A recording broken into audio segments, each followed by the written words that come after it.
आज का टॉपिक है उत्तरी और दक्षिणी संगीत पद्धतियों की तुलना। इस वीडियो में दोनों पद्धतियों में सामान्य अंतर और समानता को देखेंगे। 12वीं शताब्दी तक पूरे भारत में एक ही संगीत पद्धति का प्रचार था। इस समय भारत में दो संगीत पद्धतियां प्रचलित हैं। एक उत्तर भारतीय संगीत पद्धति जिसे हिंदुस्तानी संगीत पद्धति कहते हैं और दूसरा दक्षिण भारतीय संगीत पद्धति जिसे कर्नाटकी संगीत पद्धति कहते हैं। इसका कारण है कि 11वीं शताब्दी से भारत में मुसलमानों का आगमन शुरू हुआ और धीरे धीरे पूरे उत्तर भारत में इनका प्रभाव हो गया, जिससे उनकी कला, संस्कृति और साहित्य का प्रभाव हमारी भारतीय संस्कृति पर भी पड़ा। इस प्रकार से संगीत की दो पद्धतियां हो गई भारत में। चूँकि मुस्लिम शासकों का ज़्यादा प्रभाव उत्तर भारत में रहा, इसलिए यहाँ के संगीत में भी अरब के संगीत का प्रभाव रहा, जिसके कारण भारत की मूल संगीत से उत्तर भारतीय संगीत अलग हो गया और एक नई संगीत पद्धति का आविष्कार हुआ। दक्षिण भारत में मुस्लिम शासकों का प्रभाव कम होने के कारण वहाँ का संगीत आज भी अपने प्राचीन मूल रूप में स्थित है। तो पहले बात करते हैं दोनों संगीत पद्धतियों में समानता के बारे में। नंबर 1, दोनों संगीत पद्धतियों में 12 स्वरों का प्रयोग होता है। नंबर 2, जिस प्रकार से उत्तर भारतीय संगीत में थाट राग वर्गीकरण की मान्यता है, उसी प्रकार से दक्षिण भारतीय संगीत में मेल राग वर्गीकरण की मान्यता है। थाट और मेल एक दूसरे के पर्यायवाची शब्द हैं। नंबर 3, दोनों संगीत पद्धतियों में स्वर के साथ साथ लय और ताल का महत्वपूर्ण स्थान है। नंबर 4, दोनों संगीत पद्धतियों में कुछ ताल भी समान हैं, जैसे हिंदुस्तानी 4 ताल अथवा 1 ताल कर्नाटक संगीत की चतुर्थ जाति के 8 ताल के समान है और उत्तरी संगीत का तीव्रा ताल दक्षिणी संगीत के त्रिस्त जाति के त्रिपुट ताल के समान है। नंबर 5, जिस प्रकार से उत्तर भारतीय संगीत में ताल देते समय विभाग की प्रथम मात्रा पर ताली और खाली दी जाती है, उसी प्रकार कर्नाटक संगीत में भी विभाग की प्रथम मात्रा पर ताली दी जाती है।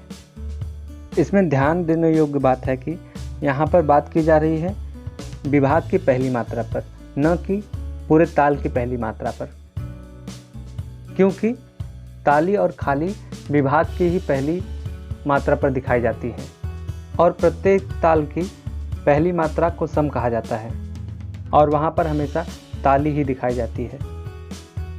नंबर 6, दोनों संगीत पद्धतियों में कुछ राग स्वर की दृष्टि से समान हैं, जैसे मालकोस हिंदोलम के समान है, राग दुर्गा शुद्ध सावेरी के समान है, राग मधुमाद सारंग मध्यमावती के समान है, राग बिलावल राग धीर शंकराभरण के समान है, राग काफी खरहर प्रिया के समान है, राग भैरवी हनुमत तोड़ी के समान है, भीम पलासी आभेरी के समान है, राग सोहनी हंसानंदी के समान है, राग भूपाली राग मोहनम के समान है। इसी प्रकार से कुछ अन्य राग भी हैं जो स्वर की दृष्टि से समान हैं, लेकिन नाम में समानता नहीं है।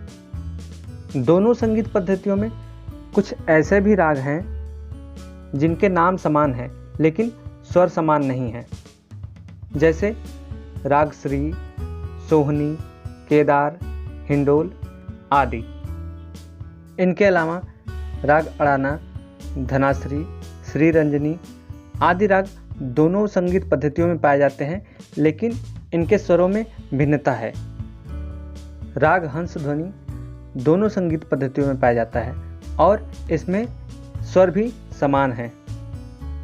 नंबर 7, दोनों संगीत पद्धतियों में गायक को अपनी कल्पना से गाने की पूरी स्वतंत्रता रहती है, लेकिन इसके तरीके में अंतर होता है। अब बात करते हैं दोनों संगीत पद्धतियों में अंतर के बारे में। नंबर 1, दोनों संगीत पद्धतियों में 12 स्वर होते हैं, लेकिन कुछ स्वरों के नाम अलग हैं। जैसे उत्तर भारतीय संगीत का कोमल रे और कोमल ध को दक्षिण भारतीय संगीत पद्धति में शुद्ध रे और शुद्ध ध कहा जाता है। तीव्र म को प्रति म कहा जाता है। षड्ज, मध्यम और पंचम यानी कि सा, म और प, इन तीनों स्वरों का नाम दोनों संगीत पद्धतियों में समान होता है। नंबर 2, हिंदुस्तानी संगीत में स्वर का सबसे नीचा रूप कोमल कहलाता है और कर्नाटकी संगीत में स्वर का सबसे निचला रूप शुद्ध कहलाता है। नंबर 3, उत्तर भारतीय संगीत में 10 थाट या मेल माने जाते हैं, जबकि कर्नाटकी संगीत पद्धति में 19 थाट या मेल माने जाते हैं। नंबर 4, हिंदुस्तानी संगीत पद्धति में ताल देने के लिए तबला का प्रयोग किया जाता है, जबकि कर्नाटक संगीत पद्धति में मृदंग का प्रयोग किया जाता है। नंबर 5, उत्तरी संगीत में बंदिश में परिवर्तन किया जा सकता है, लेकिन दक्षिण भारतीय संगीत में बंदिश की शुद्धता पर विशेष ध्यान दिया जाता है।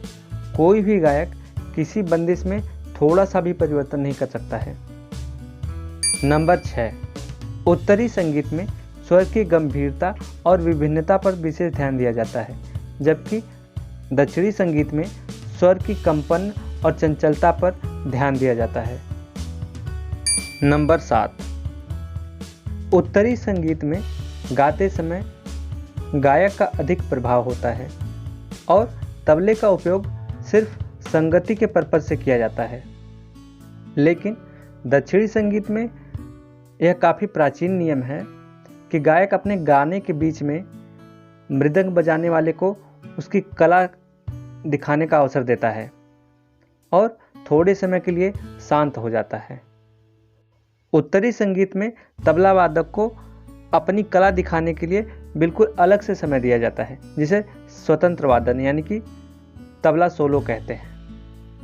नंबर 8, उत्तरी संगीत में बहुत सारी तालों का प्रयोग होता है और वह स्वतंत्र तालें होती हैं, लेकिन दक्षिणी संगीत में मुख्य रूप से 7 तालें होती हैं और इन सभी की 5-5 प्रकार होते हैं, जिन्हें ताल की जाति कहते हैं। ये तो हो गए दोनों संगीत पद्धतियों के बेसिक सिमिलरिटीज़ और डिफरेंसेस। इसके अलावा दोनों संगीत पद्धतियों में कुछ और तुलना की जा सकती है, जैसे दोनों संगीत पद्धतियों के शुद्ध थाट, दोनों संगीत पद्धतियों की गायन शैली, दोनों संगीत पद्धतियों की तालें आदि। इस वीडियो में इतना ही। आप देख रहे थे सॉफ्ट म्यूजिक थ्योरी मेरे यानी देव जी के साथ। अगर वीडियो अच्छा लगा हो, जानकारी अच्छी लगी हो तो वीडियो को लाइक करिए, शेयर करिए, चैनल को सब्सक्राइब करिए। मिलते हैं अगले वीडियो में। पूरा वीडियो देखने के लिए धन्यवाद।